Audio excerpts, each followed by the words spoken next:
Во православниот храм Свети апостоли Петар и Павле од Кичево вчера по 11 пат се одржа традиционалниот избор на најубаво великденско јајце, најубава великденска погача и торта, како и најубав великденски цртеж.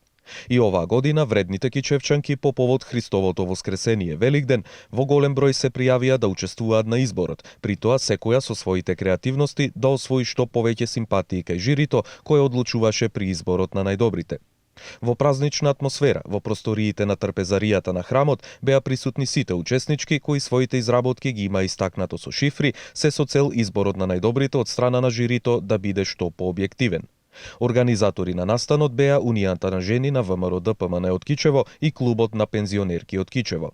Сакам во оваа прилика да им се заблагодарам на сите учесници затоа што допринесуваат оваа манифестација од година во година да стане се побројна. Секоја година пензионерките учествуваат масовно во оваа манифестација, а оваа година се уште и пак се помасовни. Награди имаме добивано први, нашите пензионерки, втори, па и трети, така и за кршење на најако јајце. Секоја година скоро учествуваме.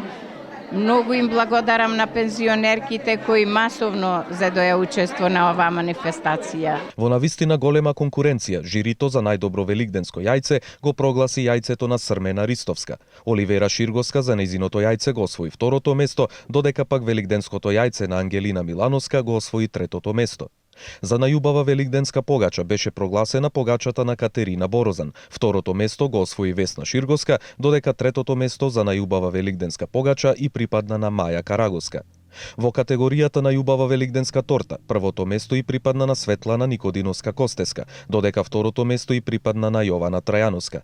Третото место во оваа категорија и припадна на Олгица Божиновска.